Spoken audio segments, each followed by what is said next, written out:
It was supposed to be just another peaceful evening for Andre and Vanessa Turner. The couple had recently moved to Fairfield, Georgia, eager to build a fresh start in the quiet, predominantly white suburb. Their new home stood at the edge of a neighborhood park, a charming place surrounded by oak trees and winding pathways.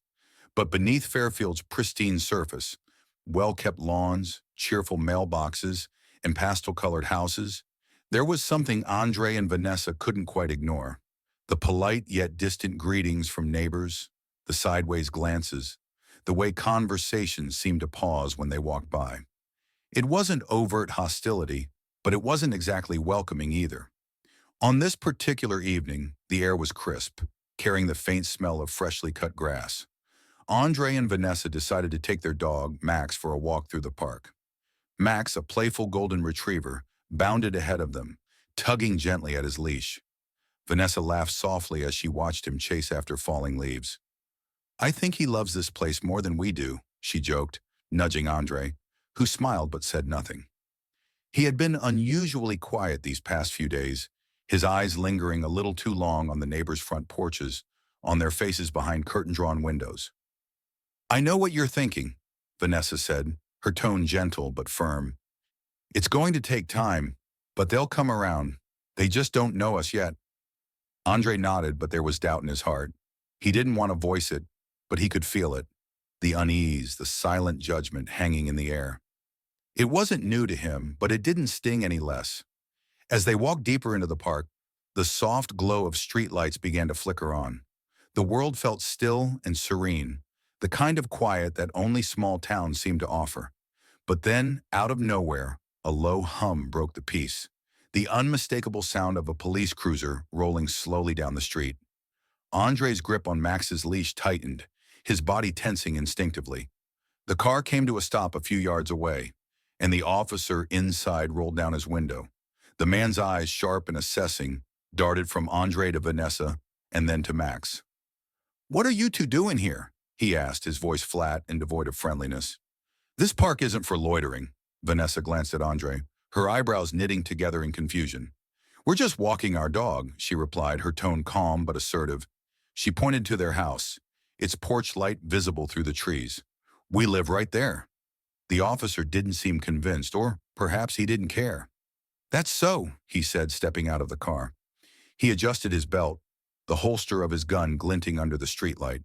His presence felt heavy, suffocating even, as though the very air had thickened around them. "I'm going to need to see some ID," he added, his tone sharper now. Andre could feel his pulse quicken, a dull thud in his ears.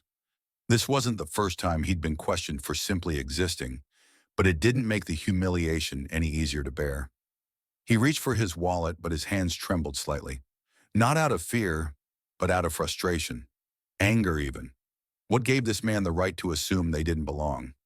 Vanessa, ever composed, stepped forward. "Officer," she began, her voice steady despite the tension in the air. "We're not doing anything wrong. We're just walking our dog in our neighborhood park. Is there a reason we're being stopped like this?" The officer's eyes narrowed, his expression hardening. "Don't get smart with me," he snapped. "This park has rules and I enforce them. People like you shouldn't be wandering around after dark." Those words, "people like you," hung in the air like a toxic cloud. Andre clenched his jaw, swallowing the retort that burned on his tongue.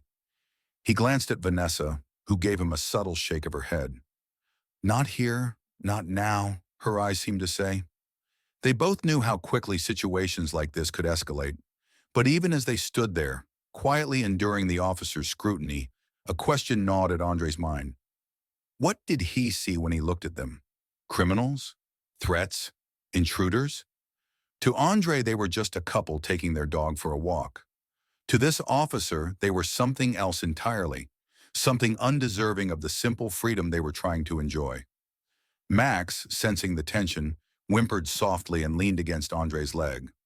Andre knelt down to stroke the dog's head, using the motion to steady his nerves. "We don't want any trouble," he said finally, his voice low but firm. "We're just heading back home." The officer stared at him for a moment, his expression unreadable. Then he nodded curtly, as if granting them permission to leave. But as they turned to walk away, his voice called out again, sharp and commanding. Don't let me catch you out here again. Andre and Vanessa exchanged a glance, their unspoken thoughts shared in that single look. This wasn't just about tonight. This was about something much bigger, something they had hoped to leave behind when they moved to Fairfield. But here it was, following them like a shadow. As they walked back to their house, Andre felt the weight of the encounter settle over him. His mind replayed the officer's words, his tone, the way he had looked at them. But then Vanessa reached for his hand, giving it a squeeze. "We'll figure this out," she said softly, her voice breaking through the haze of his thoughts.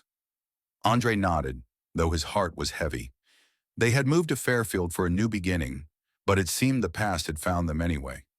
"I'm going to need you to hurry up," Hollister barked, his hand resting dangerously close to the holster on his belt. The way he positioned himself, chest puffed out and stance wide, felt less like a law enforcement officer doing his job and more like someone preparing for a fight. Andre's pulse quickened. It wasn't the fear of what Hollister might do to him. It was the fear of how quickly the situation could unravel if he made even the slightest wrong move. Vanessa, still holding her phone at her side, tried to steady her breathing. Her fingers itched to lift the phone higher, to catch Hollister's face more clearly, but she knew the risk. Instead, she spoke, her voice unwavering despite the storm brewing in her chest. "Officer, we're cooperating. There's no need for hostility." Hollister didn't even glance her way. His focus remained on Andre. "Your cooperation doesn't mean anything if you're breaking the law," he snapped, the words laced with venom.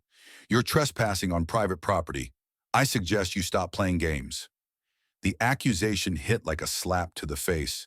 Andre knew it wasn't true, and Hollister did too. But the statement wasn't about legality. It was about control, about asserting power in a way that left no room for dignity. "We're not trespassing," Andre said quietly, each word measured and deliberate. "We live right down the street. We're walking our dog. That's all." Hollister took a step closer, and Andre instinctively stepped back, Max now whimpering at his feet. "Don't test me," Hollister warned, his voice dropping to a low growl. "People like you don't belong here. Don't make me show you what happens to trespassers." Vanessa's breath hitched. She gripped her phone tighter, her thumb hovering over the record button she had discreetly pressed moments earlier. She forced herself to stay calm, to keep her emotions in check, but inside she was fuming. "People like you." The words echoed in her mind, each syllable a reminder of every subtle and blatant instance of discrimination she had faced in her life. But this wasn't just about her or Andre anymore. It was about standing their ground without giving Hollister a reason to escalate further. What Hollister didn't know, however, was that Andre had planned for moments like these. Hidden in their car, parked just a few feet away, was a dash cam that recorded every word, every action, and every threatening glance Hollister threw their way. It wasn't just insurance. It was Andre's silent way of fighting back, of ensuring that the truth would have a voice, even if they didn't. "Why are we being treated like criminals?" Vanessa asked, her voice steady but edged with defiance. Hollister's head snapped toward her, his eyes narrowing. "You're walking a fine line, ma'am," he said, "and I suggest you stop talking before you cross it." The tension was unbearable, a suffocating weight that seemed to press down on all three of them. Andre could feel the heat rising in his chest, the frustration bubbling just beneath the surface. But he knew he couldn't let it show. He couldn't let this man see him lose control, no matter how badly he wanted to. "Officer," he said, his voice calm but firm, "we're not breaking any laws. We're residents here, and we have every right to walk in this park." Hollister's expression darkened. He took another step closer, his hand still resting on his holster. "Keep talking, and I'll show you exactly what rights you have," he spat. And then, from somewhere behind them, a voice broke through the thick silence. "Hey, what's going on here?" The three of them turned toward the sound. Standing on her porch, a young woman with curly blonde hair and a nervous expression called out again. "They're my neighbors," she said, her voice trembling slightly but filled with conviction. "They live right there. They're not doing anything wrong." Hollister's jaw tightened, his eyes flickering between the couple and the woman. "You don't know what you're dealing with," he muttered, more to himself than to her. But the interruption had shifted the energy. The momentary distraction gave Andre and Vanessa a chance to breathe, to regain their footing. Vanessa glanced at Andre, her eyes meeting his in a silent exchange. We're not alone in this. For the first time that evening, she felt a flicker of hope, faint but powerful enough to steady her racing heart. Hollister, however, was far from done. He straightened, his shoulders squared, and pointed a finger at Andre. This isn't over, he said coldly. Next time I catch you out here, there will be consequences. With that, he turned and marched back to his cruiser, the sound of the engine roaring to life breaking the silence. Andre and Vanessa stood frozen for a moment, the weight of what had just happened sinking in. Finally, Vanessa reached for Andre's hand, gripping it tightly. Let's go home, she whispered. As they walked back to their house, the night felt colder, the park less inviting. But in the shadows of their fear, there was a quiet resolve taking shape. They weren't going to let this slide. Not this time. We can't let this go, Andre said finally, his voice low but resolute. He needs to be held accountable. Vanessa nodded, her jaw tightening with determination. If we don't speak up, he'll keep doing this. To us, to others. It's not just about us anymore. The next day, the Turners walked into the Fairfield Police Department, their evidence in hand. The bright fluorescent lights overhead did little to soften the intimidating atmosphere. The receptionist at the front desk barely looked up as they approached, her expression blank. Andre cleared his throat. We'd like to file a complaint about an incident involving one of your officers. The woman glanced up, her eyebrows raising slightly as she looked them over. Without a word, she passed them a form and motioned for them to sit. The process felt cold and mechanical, as if their concerns were just another task to be shuffled through. When they finally met with a supervisor, the reception wasn't much better. Sergeant Hollister's name seemed to spark a flicker of recognition, but the supervisor's face remained neutral. We'll look into it, he said curtly, barely glancing at the evidence they presented. For now, I can assure you that Officer Hollister was likely following protocol. Vanessa's frustration bubbled to the surface. Following protocol? Threatening us? Accusing us of trespassing in our own neighborhood? Is that your protocol? The supervisor's tone hardened. Ma'am, we'll conduct an internal review. That's all I can say at this time. As they left the station, the weight of the dismissal bore down on them, but they weren't about to give up. Vanessa turned to Andre as they reached their car. If they won't take us seriously, we'll make them. People need to see what happened. Word spread quickly after Vanessa uploaded the footage online. Within hours, comments flooded in, some offering support, others filled with disbelief and outrage.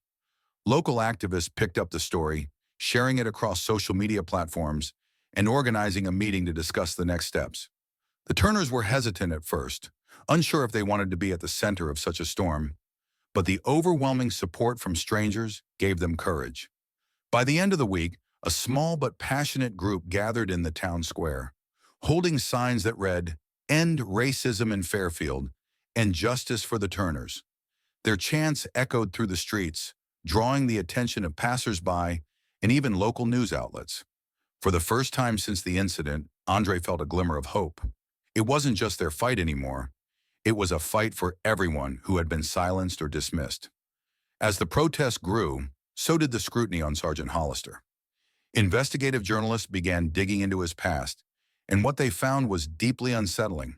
Complaints of racial profiling, unnecessary use of force, and verbal abuse had been filed against him for years. Many of these complaints, it turned out, had been quietly dismissed or swept under the rug. One story stood out. A young black teenager who had been stopped and frisked by Hollister while walking home from basketball practice. The boy's mother had filed a formal complaint, but it never went anywhere.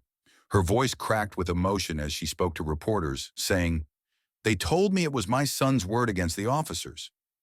I was too scared to push further. Hearing these stories only strengthened Andre and Vanessa's resolve. They realized their experience was part of a much larger pattern, one that had gone unchecked for far too long. It's not just about what happened to us, Andre said during a community meeting. It's about making sure it doesn't happen to anyone else. The growing media attention forced the Fairfield Police Department to respond publicly. They announced that Hollister had been placed on administrative leave pending an investigation, but the Turners knew this was just the beginning. Accountability isn't enough, Vanessa said during an interview. We need real change. Policies that prevent this from happening, not just promises to review the past. For Andre, the fight was deeply personal. He thought about his younger cousins, about the kids in the community who deserved to feel safe walking down their own streets. I want them to grow up in a world where they're seen for who they are, not as a threat, he said. That's why we're doing this. Despite the progress, the journey wasn't without its challenges. The Turners received anonymous messages of support, but they also faced backlash. Some neighbors distanced themselves, while others questioned the validity of their claims. It was painful, but Andre and Vanessa leaned on each other, drawing strength from their shared purpose. As the protests continued and the investigation unfolded, the Turners remained steadfast. They knew the road ahead would be long, but they were ready to see it through. Together, they had turned their fear into action, their pain into purpose, and in doing so, they had ignited a movement that could no longer be ignored.